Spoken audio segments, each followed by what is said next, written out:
All right, welcome everyone. So as Tyler said, we'll just give everybody a few more minutes to join us before we get officially started. And how are you doing, Lori? Yeah, I feel like I haven't seen you in a while. I'm fine. I know it's been like a good 2 weeks at least. Yeah. And I have more time Where off. are you these days? I am in Florida, but I did finally put up all my books last night, which was really nice. That's great. And tonight I'm going to Disney for 3 days. Wow. So I'm excited for that. So hi, Mike. Hi, Mike. Hi, Mike. Hi, Mike. I didn't know for sure if you were going to make it. That's great.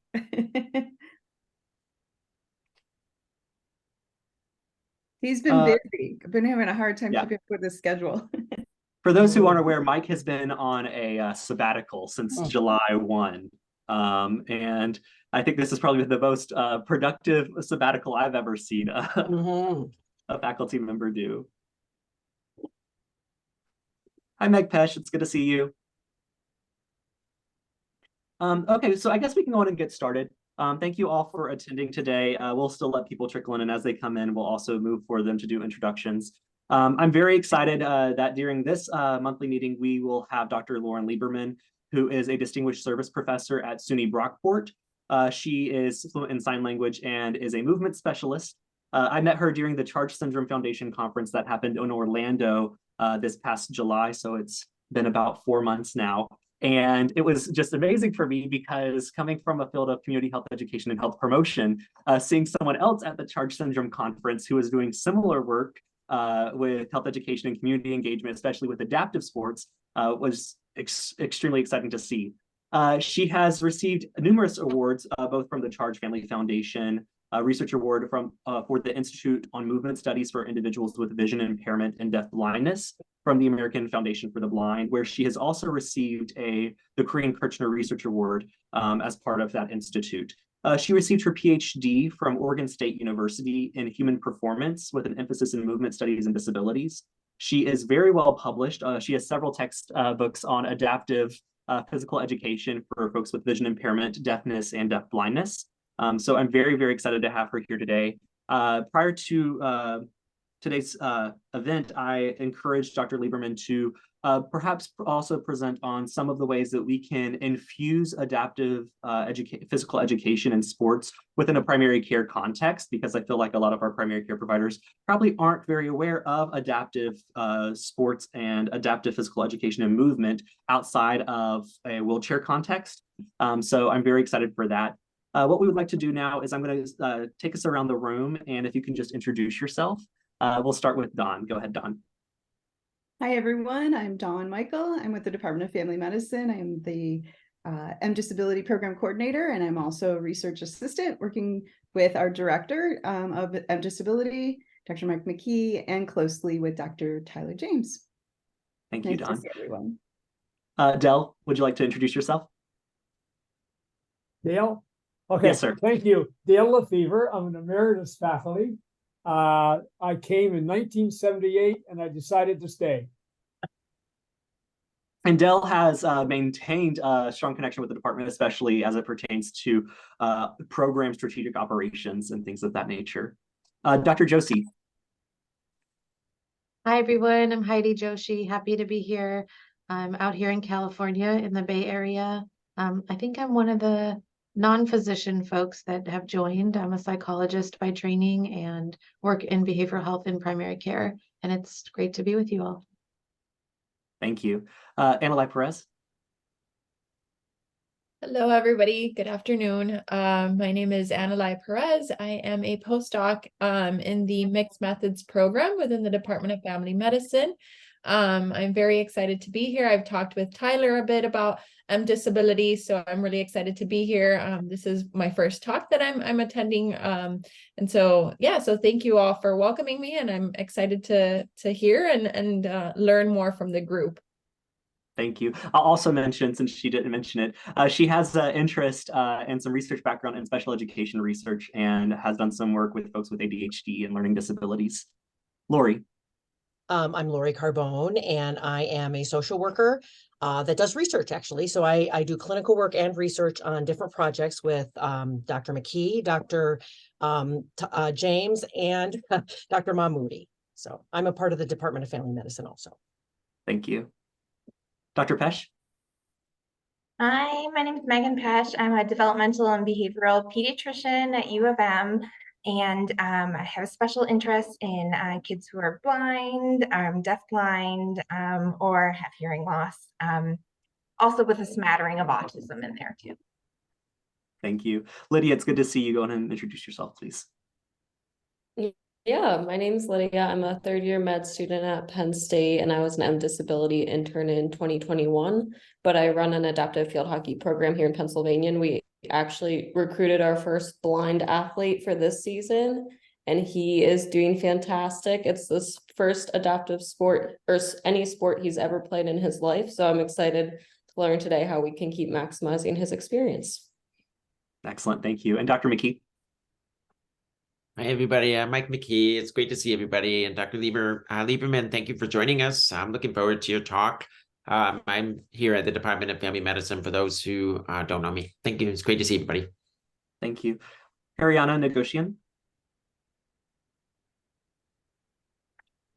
Oh, 1 second. So, okay. Oops. No, you're good. We're just doing introductions. Oh my goodness. Sorry, I was having so many Wi-Fi troubles. Hi, I'm Ariana. I was an MDisability intern over the summer, and now I'm working for the department as a research assistant, which I'm excited about. So it's nice to see you all and meet you. I'll also mention it. Ariana is working with me. We're developing a computable phenotype to identify folks with CHARGE syndrome on the more atypical spectrum of CHARGE syndrome. So it's really exciting work that we're doing also. Dr. Lieberman, is there anything that I left out of your introduction that you would like to tell us? Well, I started my career after I did my master's in Wisconsin at La Crosse at the Perkins School for the Blind. And I taught in the deaf-blind program. A lot of my kids had CHARGE syndrome. That was way back when it was still called an association. And I've been working with kids with CHARGE since then, and I've been part of the CHARGE Syndrome Family Foundation since then. But my interest in deaf-blindness has never changed, and visual impairment. So you were talking about, I did my doctorate at Oregon State University, but there weren't a lot of kids who are blind near OSU in Corvallis. So I did my dissertation with deaf kids because I was fluent in sign. I still am, and so that's my background. So mostly focusing on sensory impairment. And since coming to Brockport in '95, I started Camp Abilities, which is a sports camp for kids with visual impairment. Now, some of you might know the first sports camps in this country started in Western Michigan with Paul Poncilia. Some of you might know Paul, and he helped guide me through my journey with sports camps. And now we have Camp Abilities all over the world. I'm happy to say we have our Camp Abilities, Josie, Heidi. We have it in California and in Pennsylvania, and a lot of the places where people here are Florida.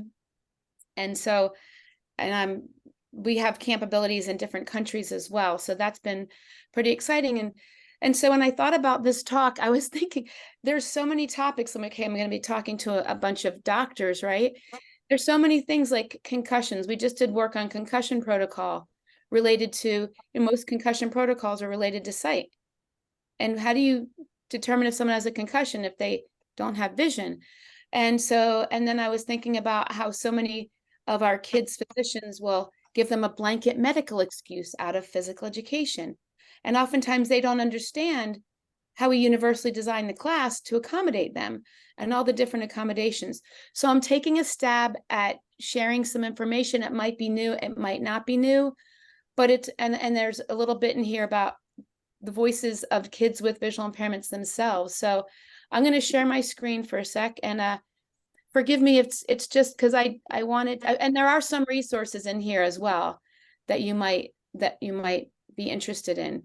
And so I just put this on here in case you want to know a little more about me. Oh, I teach in SUNY Brockport, where I teach adapted physical education, and the field is adapted physical education. I know people talk about adaptive sports, but it's adapted physical education. And again, here's Camp Abilities, and Tyler already talked to you about the Institute of Movement Studies for Individuals with Visual Impairment or Deaf Blindness that I co-coordinate.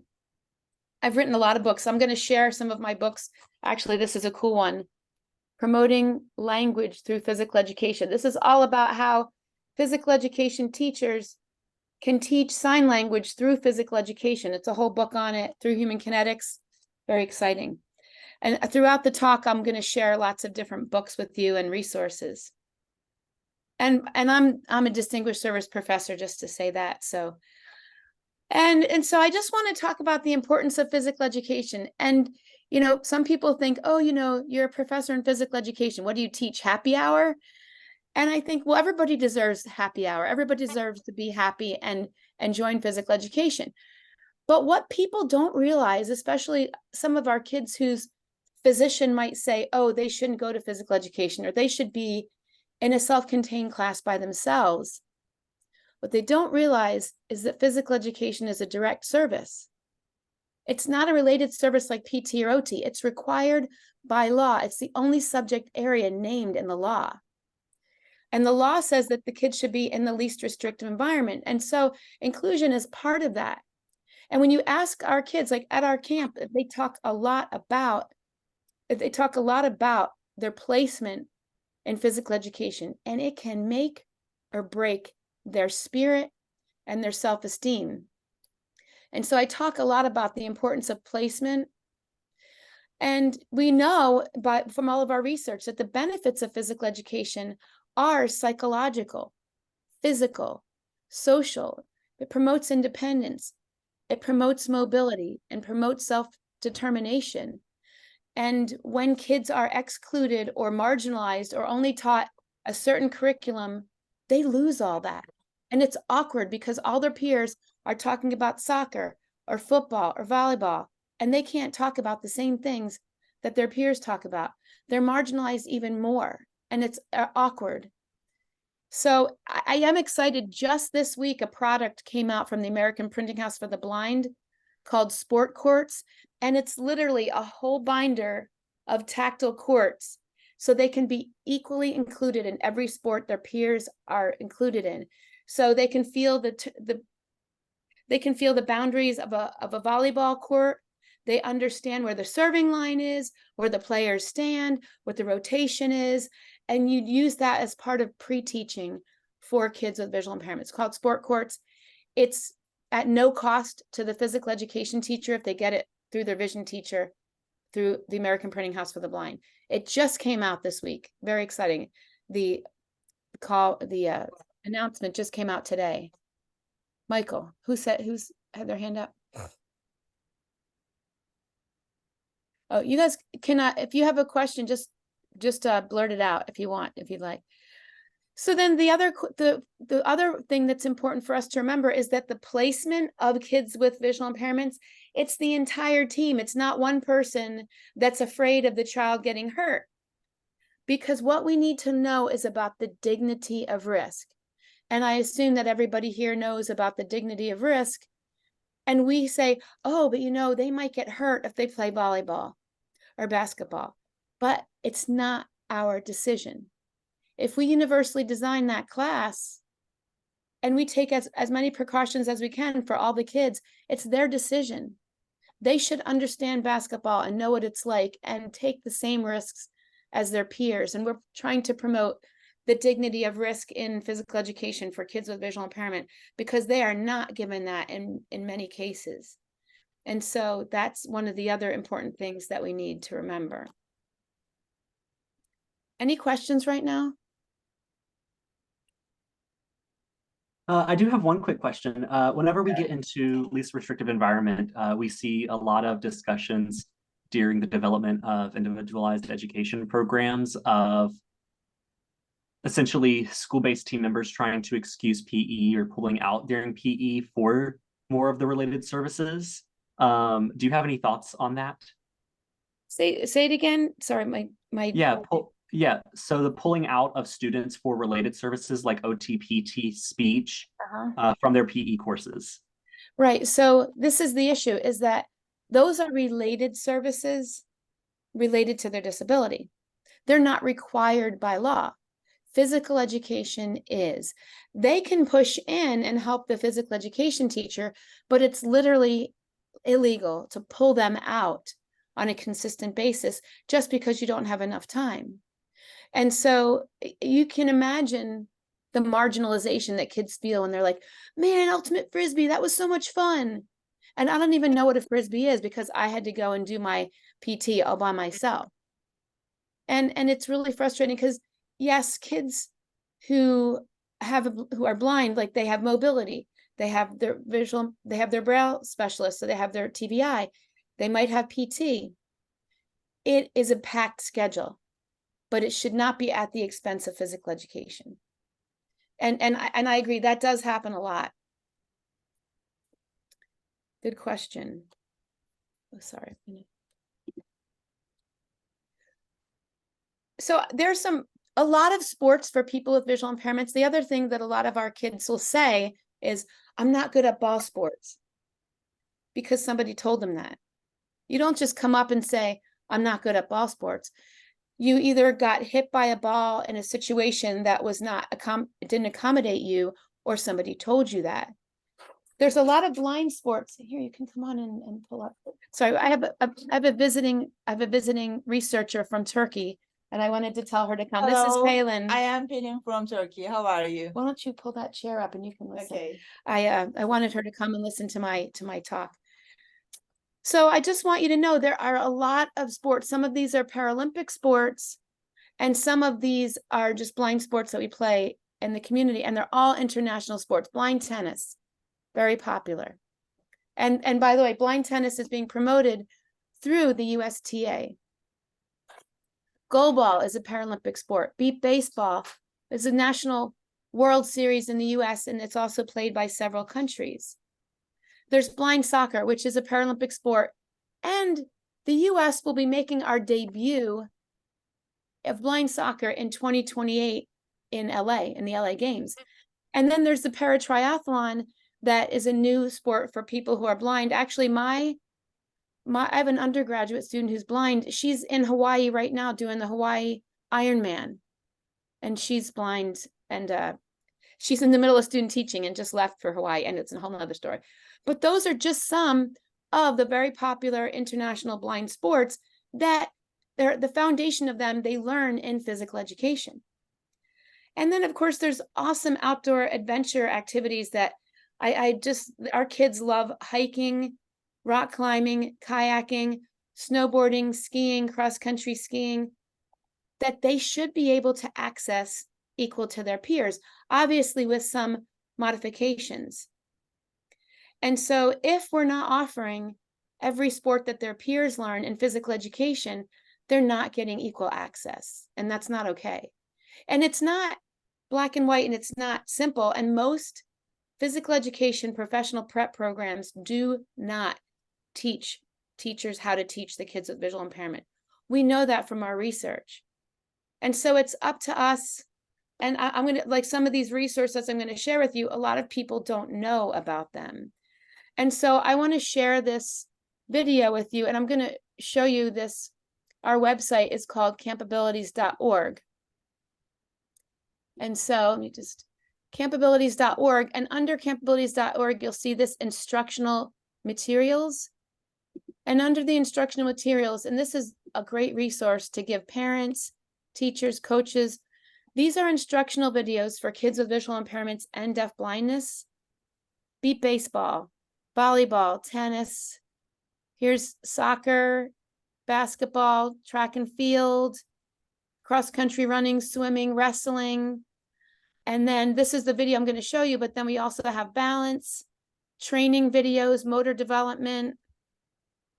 This is all with kids with Charge syndrome. It's really cute. All kids with Charge syndrome doing motor skills. This one's on teaching self-advocacy. This one's on teaching kids with multiple disabilities. And this one's on teaching swimming to kids with multiple disabilities.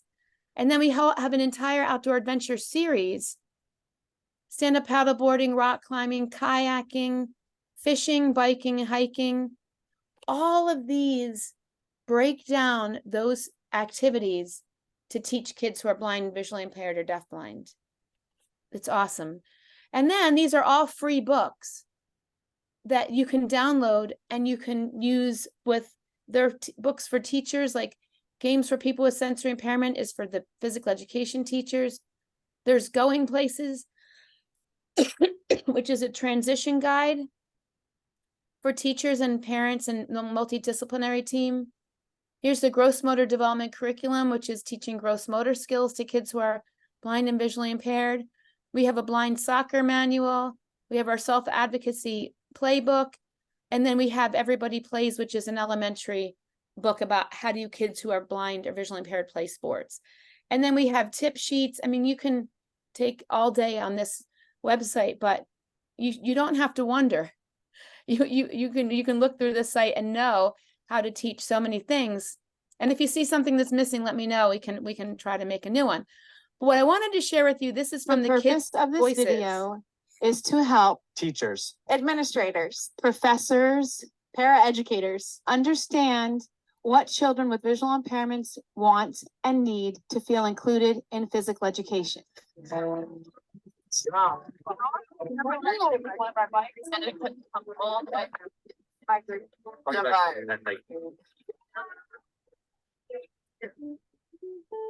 What makes me feel included in my gym class is when my peers and friends include me in whatever activity they're doing and I'm not just left on the sidelines. When I'm working out in the weight room, my coach explains and helps me. I get first pick on a team. When I get to participate in any sports, I am able to compete and have fun with my friends. When people like cheer me on during some of the games that we play. When I excel and help my team at sports that have been modified so I can participate within the group. When they have the right equipment for me and my friends agree to help me. When the teacher modifies their activities so that way I am able to do it instead of just having me do something else. When the people ask me if I want to play. When they ask me first if I want the modification, sometimes, I'd rather, decide for myself if I need it. Don't say that I can't do something just because I'm blind, because I can. Try to figure out what they want to do, what they feel comfortable with, and try to, do things to make that possible and let them be with the other group. Loss of sight is not loss of vision. You are strong. We are all normal kids. We want to be treated that way. We just need some help sometimes. We just want to play the rest of them. You can fly, you can hike, you can jump, you can swim. So we asked the kids, because so many people, you go to a conference and somebody's trying to tell you what the kids with disabilities want. And I was like, let's ask them. So I think it was good to hear from them. They want to be with their peers. Yes, they need modifications, but they want to be included in those modifications. And they just want to be part of the team. So how do we do that? How do we make that happen? So there's this one book that we wrote. It's called Universal Design for Learning in Physical Education. And I'm sure everybody here has heard about universal design, but this really breaks it down and teaches you each component of universal design and how to set kids up for success. Because one thing the kids have said over and over is, I don't want the modification just for me. So, here's the batting tee just for Braden. I'm going to bring that batting tee out for that student. And it just makes them more marginalized and stand out more. But if we say the batting tee is an option, then that child doesn't have to be the only one using that batting tee. Okay, so this book's available through Human Kinetics. A lot of the books I'm going to show you are from Human Kinetics, not all of them. The books that were on our website, a lot of them were from the American Printing House for the Blind. And they offer them now in a free download because they were giving them away anyway on quota funds. So they decided to just make it a free download. And so as far as universal design for learning, a lot of people use it for technology or special ed in the classroom. Here is how we apply it for physical education. So obviously, you know, multiple means of engagement. So how do we motivate the kids to get involved in physical education? How do we get them excited? And so having an array of equipment that they can relate to, whether they need it softer or more bright or louder or the more ability to grip. So the teacher would distribute as much equipment as possible to maximize their opportunities to respond, turn taking. Maybe we give them rules where they can stand closer to the net for serving for volleyball, or stand closer to the basket, or have a lower basket. But they get to choose their level of rule modification, their equipment. That's motivating. I get to choose what kind of music I listen to, who's going to be my partner. So those are some of the things that are important. Another really important thing is, how does that teacher present the information? If you just have the teacher demonstrate or even just verbally describe it, they're not going to understand. Not every child is going to understand that teaching style. And so some kids are more auditory, visual, or kinesthetic learners. Maybe they're more attracted to learning on a computer or an iPad. Some of our kids who are visually impaired, they need tactile teaching techniques. So they need physical guidance or tactile modeling. And so presenting that material in as many ways as possible, you're making sure they learn. And then the last one is multiple means of action and expression, which is just, how do the kids show you what they know? So they want to show you that they can bat, but they want to bat off a tee. That's fine. Oh, you want to bat from a pitch, but you need a beeping ball. That's fine. You know, so offering a variety of ways for them to show you what they know is the last part of UDL. So when assessing the class, the kids with disabilities are assessed with their peers, but they offer modifications like distances to the net, types of balls, maybe the way they serve the volleyball can change if they need it, and that's okay. It has to be okay.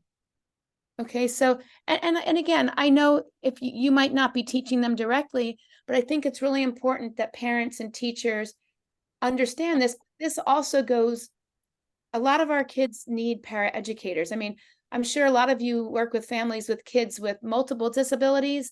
They probably have a teacher aide. Oh, that's a whole nother one. Okay, so I'm going to take a time out. I'm going to give you this. This is called Physical Education for Children with Moderate to Severe Disabilities. It's from Human Kinetics.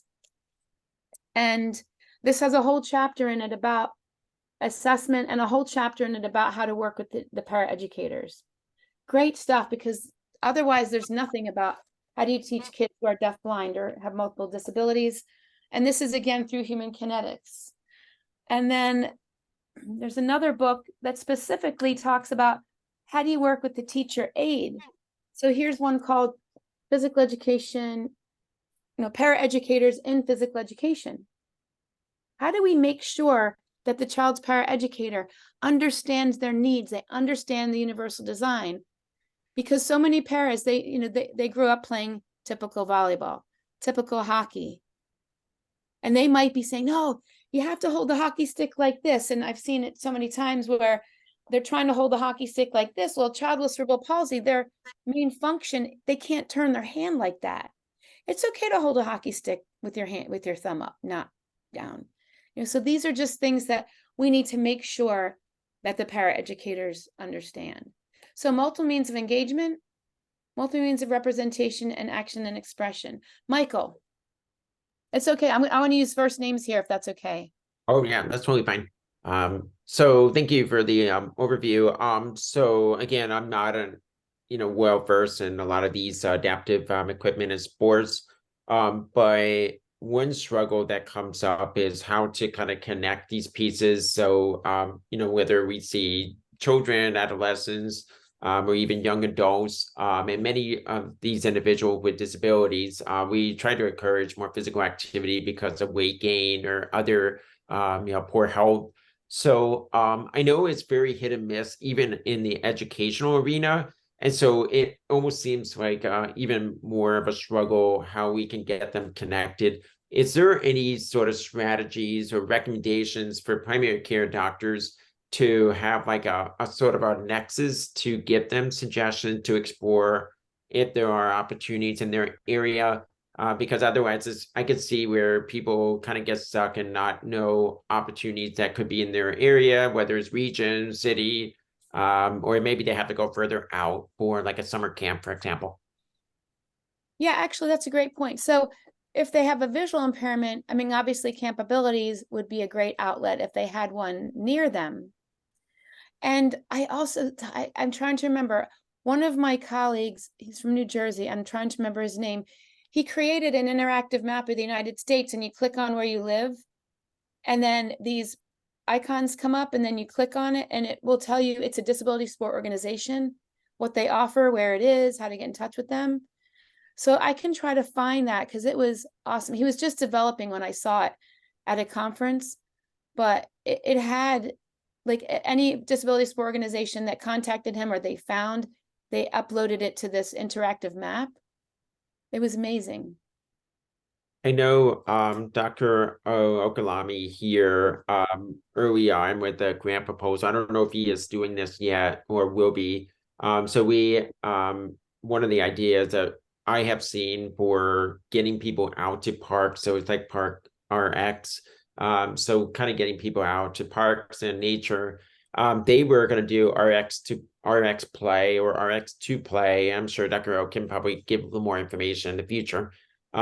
So that was, again, sort of have people be able to find, and this international or this national map might even be something further along. So that'd be great. If you can find that resource, I'd be happy to share it with the group.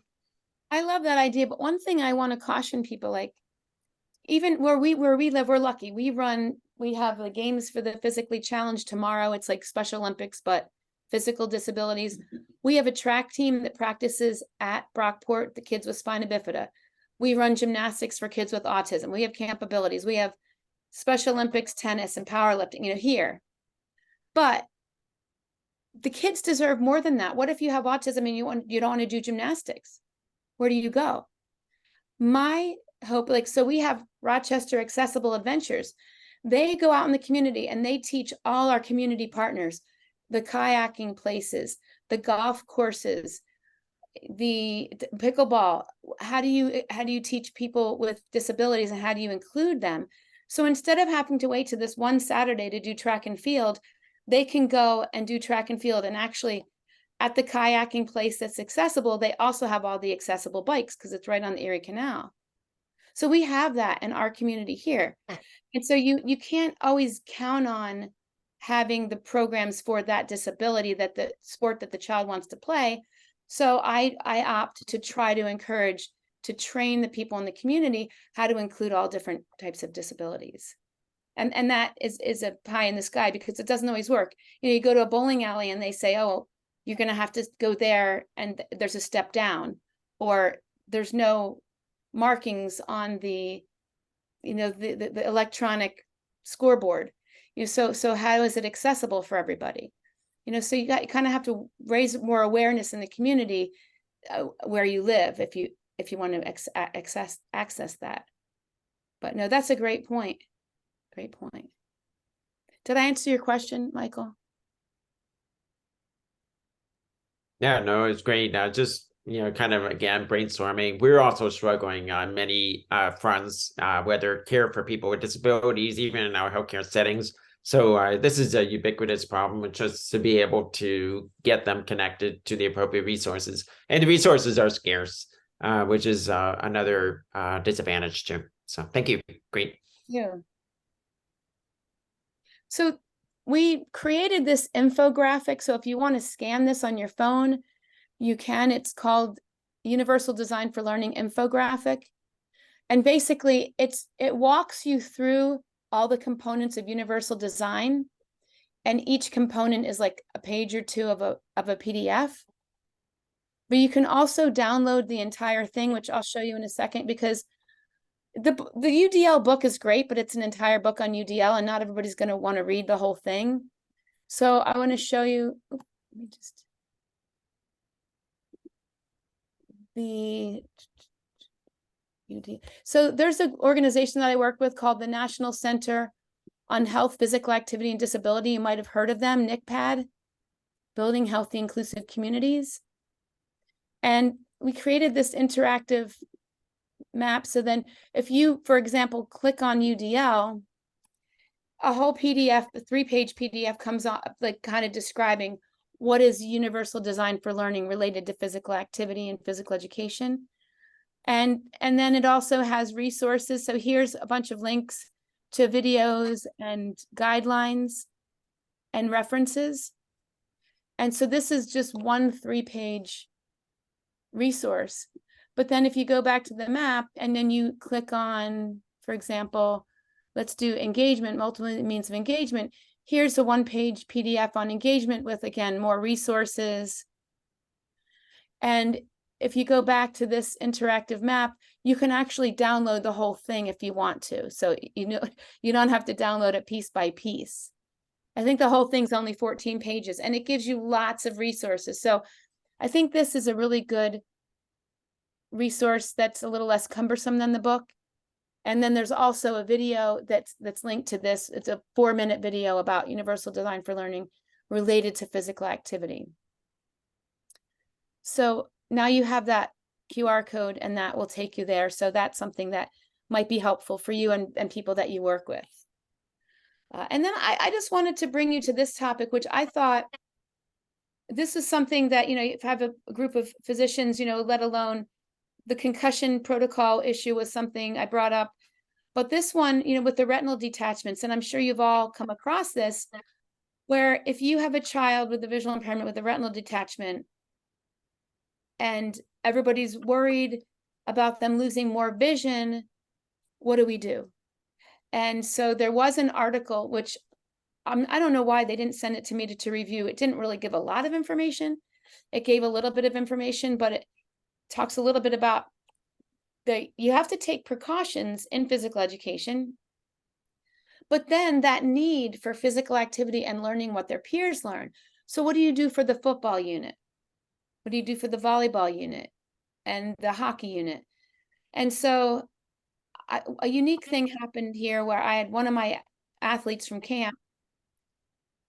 He was in 6th grade. And he was at a school, it was a private school, and he was in his general PE class. It's a big class with like 28 kids in it. But they were so worried about him getting hit in the head. And every time someone would go into his PE class to see if it was safe or not, he would hide because he knew why they were there. And so we worked with his vision teacher, his physical education teacher, his parents. I worked with him. And what we did is we created a modified class, which was a small class of 12 kids. And the way we did it is he picked them. So they did the same units. He did a disability awareness with his peers. They put on, with the vision teacher, he got these occluders that they could see what he sees. And we explained to his peers that if he got hit in the head, he could lose more vision. And these kids were friends with him since he was in elementary school. And they said, we had no idea. And so they made this modified class, and whatever modifications they came up with together to make sure Chris was safe, everybody agreed on it, and he remained safe. He was active. They all played every sport that the general PE class played, but in a modified way. And it worked out great. And he still tells everybody about it. They just interviewed him the other day. And it's not always going to be that easy. Not everybody's going to be on board like that or be able to create that modified class, but that's one way of approaching this. And I want to ask, has anybody found a solution to this dilemma? I'm going to stop sharing for a minute just to talk about this for a minute.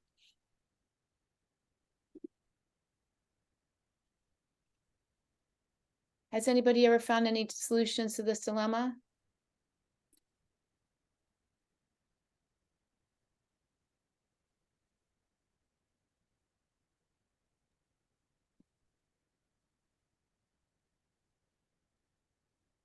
Because I think that solution, I mean, I don't know if I can write up like a step-by-step of what we did, but that might be something that might be helpful. Because in that sense, the student had a lot of advocacy and autonomy, and he also got to pick the friends of his that went to his class. So that was also really helpful. You know what I'm saying? Because like a retinal detachment it can be dangerous. And God forbid, they lose more vision. I mean, there's sad stories all the time where the kid's sitting on the sideline because they can't play. They got hit in the head anyway, and then they lost a little more vision. So let's figure out a way for them to be safely involved so that they do understand, comprehend that sport, and understand what they can ask for when they get out in the community. Because this is my thing about transition skills is if I really love, let's say, triathlon, or I really love, let's say, blind soccer, but I need to know what the traditional rules are too, because I don't know what the modifications are if I don't know the traditional rules. So they need to understand I have to play a traditional game of basketball, maybe in slow motion, so that I understand what a pick is, what's a triple threat, what's a travel, and then understand that I'm going to ask, can I travel? Because that's my modification. I need to be able to, or maybe bounce it with two hands. That's okay. You need to know then in a typical game, they bounce it with one hand. Does that make sense? So anyway, these are some of the variations that we use. Maybe one other thought is that sometimes we forget to think about the benefits of including them into the program, and that also does have areas where it may reduce their long-term, like whether cardiovascular, but sometimes we're so short-sighted that we worry about these immediate threats, and we often compound these threats and make them probably amplify them to the point where it just becomes a disservice.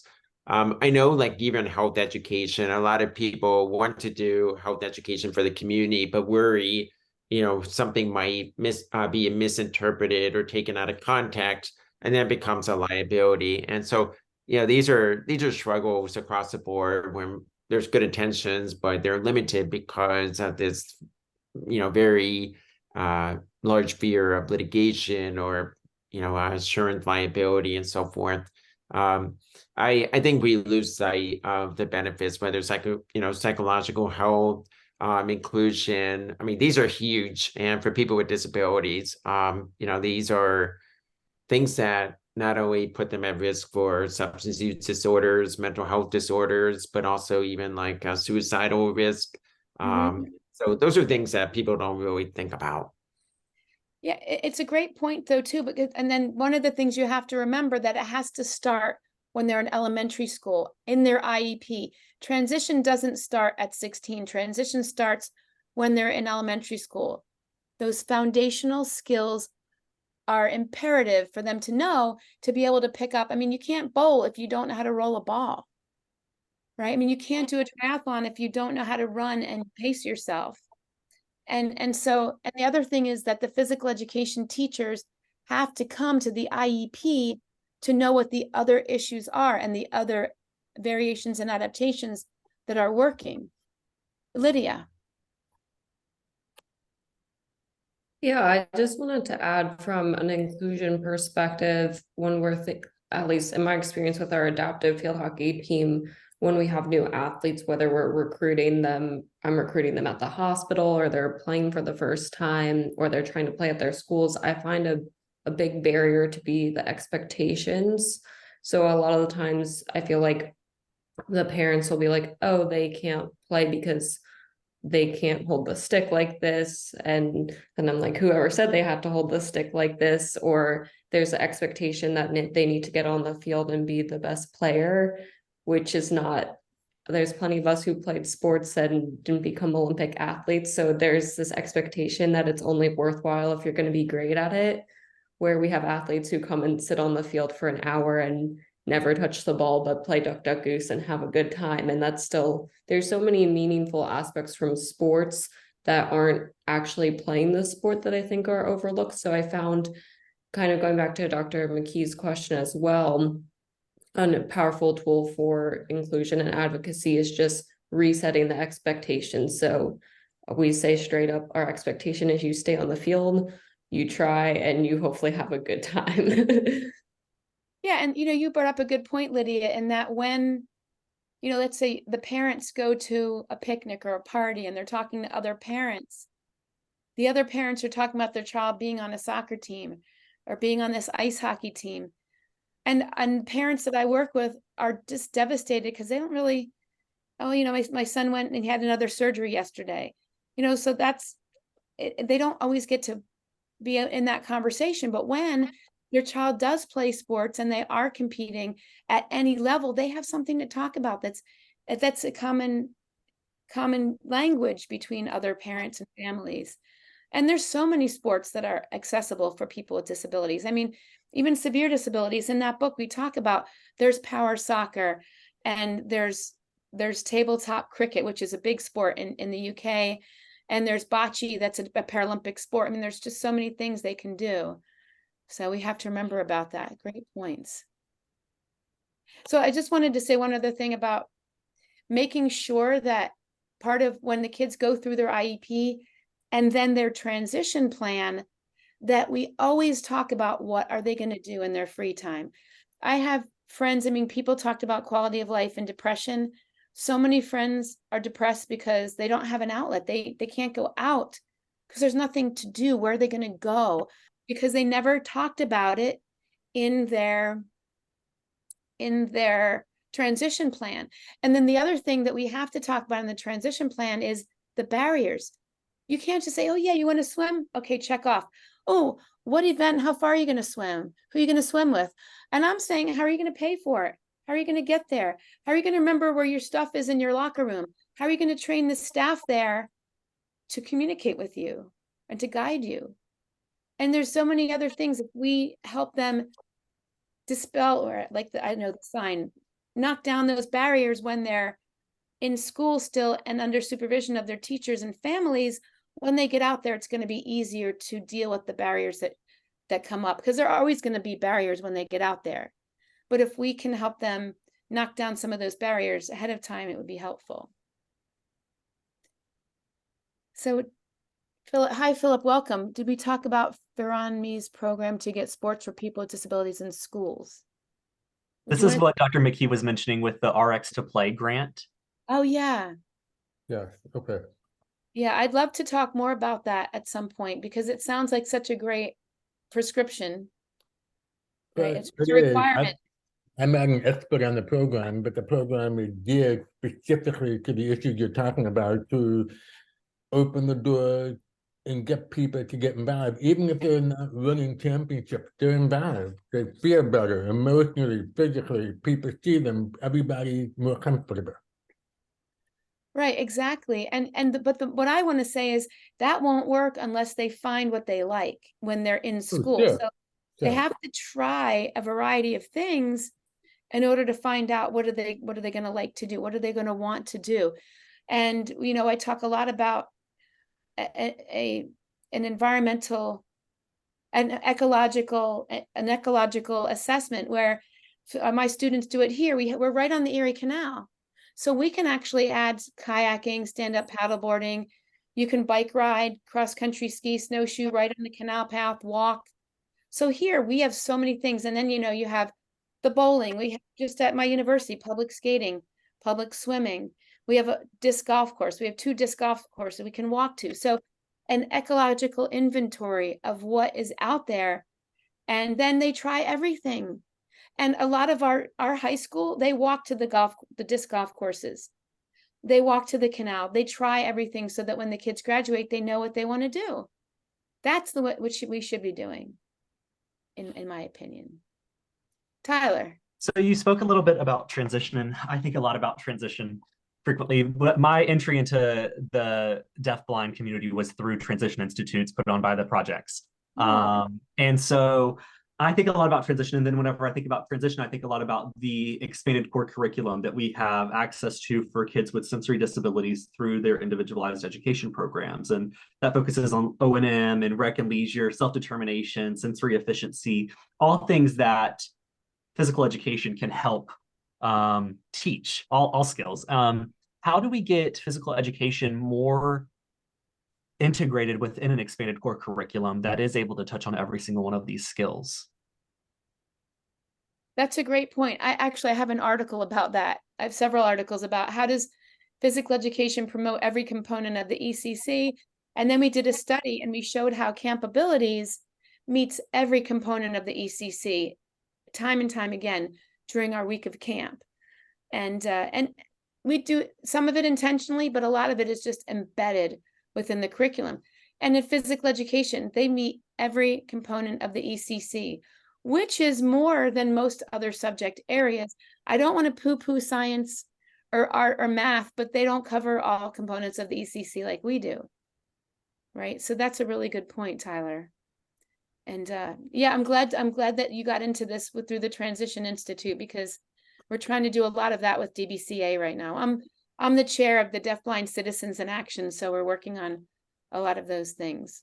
Oh, so you know Divya, you know Jason. Oh yeah, I know I've been. Yep, exactly. So I wanted to go share this, and just I have a few more things I wanted to talk about. Let's see. Did I? Oh, so I told you about Chris's story there. And so I wanted to go back to retinal detachment again. And this is just remember I had asked, like, does anybody have any solutions? So I'm kind of going back to that. One thing is so important. I'm going to go back to the placements. It's so important to have appropriate placements, but placement doesn't have to be in one placement. So a child could be in the inclusive class, but also be in a self-contained class where they learn pre-teaching. Pre-teaching is so important for kids who are deafblind, kids who are deaf, and kids who are visually impaired, because that's where they're going to learn the rule modifications, what equipment's possible, what are the rules. And so if the class is going quickly, they've already learned that in their pre-teaching. So I recommend a split placement in their self-contained class, maybe with other kids with disabilities, maybe not, but then also in an inclusive class. Because you heard the kids, what they're saying, they want to be with their peers, if that's possible, if it is a least restrictive environment for them. And then I also want to ensure that the UDL options are there for eye safety. So when you're talking about we're going to be doing batting, maybe they choose the foam bat, they choose the foam ball, you choose the beach ball. And so making sure that the options that are available are appropriate for their eye issues. A peer buddy program where their peer tutor is taught what their needs are is so important. And so I also have a whole peer tutor training program. That book is called Strategies for Inclusion. Here, I'm going to go get that. Sorry. This book's called Strategies for Inclusion. We have this whole peer tutor training program in this book where we train the peers how to work with the child with the disability, but they are also part of the training. The child with the disability is also part of the training. And then I also, in this part during the pre-teaching, we also teach the kids to self-advocate. So if they don't see the equipment or the rule that they want or they need, they can actually ask for what they want. So this book is on self-advocacy through health and physical education. But we also have self-advocacy specifically for kids with visual impairments as well. And allowing the time for self-advocacy in the class for not just the child with the disability as well. And then I would set up communication on a regular basis, because sometimes kids don't want to ask for things in front of their peers. And so maybe letting them come in early or stay late or come and talk to you about, or the teacher about what they might want to modify or change or what they need, because that's the only way they're going to feel comfortable and be as engaged as possible. So these were just like some of the things that have worked in my years of experience. And then again, this pre-teaching, it's so important to learn the concepts of the skill, because if they can't see what the volleyball court is, or they can't see what the hockey field is, how are they going to know what the sport is? One of the big things we do is called whole part whole, where we either do a video or they see the sport being done as a whole. Because let's just say you're talking about basketball. What does the dribble have to do with the game? What does the shooting or passing have to do with the game? But if you see the whole, then you see where it fits in. And so again, like that sport courts, teaching the layout of the court, teaching the tactile teaching techniques. That's the other thing, is allowing the kids to say, I want you to move me through the motion, or I want to feel you. I don't feel comfortable with people touching me. They have to be given that option of instructional techniques. Some kids don't care, but some kids care a lot and they're uncomfortable, especially in things like swimming, you know, where they don't have as much clothes on. And then equipment options, of course, scoring. It's so important for the kids to understand the scoring.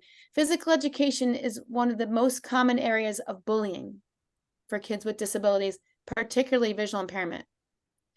And when you don't understand, like if somebody's saying, I was in a class and the kid said, are you going to be shortstop? And the kid said, what's a shortstop? It's the 7th grade. Everybody's laughing at him. He hates PE because like he doesn't know what a shortstop is. Same thing like in tennis, they were talking about the score and he was like, it's love 15. The kid's like, what do you mean love? We're playing tennis. He didn't understand. He didn't know what the score was. So these basic things that their peers know and can pick up, we need to make sure we teach them in this pre-teaching environment.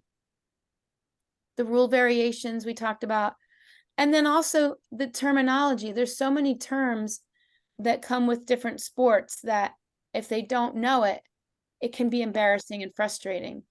And we need to take time. And like that, this is why you can't let the kids be pulled out for PT or OT or something else, because they miss one time and they're going to miss a lot of this important information. Okay, so again, this is the self-advocacy book that would be helpful. Oh, and that book is through Jones and Bartlett, through Shape America. And so then I just wanted to share about Campabilities, and I'll bring you to that website again. It's campabilities.org. And again, this is our 29th year of Campabilities. And this summer, we have Campabilities, like I said, in Brockport, but we also have it all over the world. And this is our flyer for this summer. And we also have some videos, like we were on HBO Real Sports 2 times, and then here's some other documentaries about our camp. And again, there's a lot of tabs here. How do you teach kids with moderate and severe disabilities? Oh, also, I wrote a memoir about Campabilities, the Campability story, the global evolution of sports camps for children who are visually impaired. It's audio. It's available on audio, and it's available through SUNY Press, where you can buy it through SUNY Press. And so that's another resource as well. If people are interested, by the way, we used to have a Campabilities in Michigan near Detroit, but they haven't had it in the last few years. But we also have a Campabilities startup manual if anybody wants to start another camp in Michigan, because there isn't a Campabilities in Michigan. And then I also want to share this other book. It's called Physical Education in Sports for People with Visual Impairments and Deaf Blindness, Foundations of Instruction. This is available through the American Printing House for the Blind. It's not a free download, unfortunately, but it's a good book. And it kind of marries the field of physical education and visual impairment in sport, and really good information in there in that book. So I know I have gotten a lot of information across. Oop, where is everybody? Sorry. We're here. I thought I stopped sharing, and then I thought. So does anyone have any questions? I know people have things going on. Go ahead, Michael. Yeah.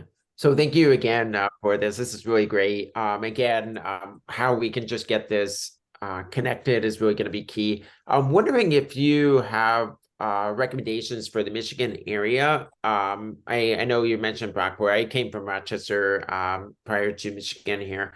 So I would love to explore and maybe enhance opportunities around this area just for transportation, geographical barriers too. And if there's ways to maybe even synergize with the New York folks, I don't have any recommendations for here. Yeah, I mean, I know that there's a need because when they had the camp in Michigan, they always had a full house there. But I think I would connect with some of you guys might know Beth Kennedy. She's a big part of the Michigan DeafBlind. She's the head of the Michigan DeafBlind Project. I actually taught at Perkins with Beth when we were at Perkins. It's a small world. And I would make sure I connect with any programs for people with visual impairments. And, but like Campabilities, like the startup manual really does walk you through setting up a camp. And like we have winter programs and summer programs, and because kids don't have enough opportunities, like even though I said they should be able to go into the community and do some of the able-bodied programs, it doesn't always work as easily as a camp program. So yeah, I'd be happy to work with you, Michael, if you have a team that wants to start a program. And I suggest to start small, maybe a long weekend with maybe 15 or 20 kids, and then get a little bit bigger from there. Actually, Tyler, go ahead. I was gonna just follow up on something, but go ahead. Yeah, my question was with respect to what you know from community members. Are ophthalmologists, are retinal specialists, are eye specialists, or primary care providers, pediatricians, are they giving out any information to families with kiddos with sensory disabilities about physical education at all? No, that's a really great point. So mainly in our state, where the kids find out about us is through the New York State Commission for the Blind, which is actually called the Office for Children and Family Services. And so their headquarters is in Albany, and they have children's consultants and vision teachers all over the state. So they'll send out emails and they'll get forwarded to their TBIs, and that's how they get the information out. But if a TBI thinks a kid's too young, or they think they might not be a good fit, they might not tell everyone. I've met kids who are 17 years old that never heard about Campabilities. I mean, right in the next town. How does that happen? So we need to, I think that would be a great avenue. I don't know if there's like a state ophthalmologist association where we could share that information. Would be great. Michael. We have to close. I know some of us have to switch off to another meeting. So this has been awesome. And thank you so much for taking the time and joining us, and just really giving us a lot of food for thought, and how we can expand some of the services here. I did put, I know Camp Chris, I've been sort of the medical doctor to kind of oversee their stuff, but it's a great intimate camp that we offer every year. If there's a way to possibly expand, unless there's another camp available. Oh, there is. Okay, actually, it looks like Dr. Pesh already mentioned a few camps already, so that's great. Okay. So maybe there's opportunities to get them connected and find ways where we can get that word out to various physicians. Also, just a reminder for those who are new, this is offered every month. MDisability, feel free to join us. And we will, I don't recall on top of my head the next topic. I think Dr. O is presenting, but I don't remember the title. It is going to be covering his work in the adaptive sports area and also SSD, and it's on November 9th. Okay. I have one more thing I wanted to say is that oftentimes we take one of those camps like that Holly camp, and they'll make a week devoted to kids with visual impairment. So it could be a camp that's already accessible for kids with disabilities, and they make a week of it. And we've done that in Alaska, and we've done that in different places where that's worked out great because it's already a camp that's accessible, and they understand the kids.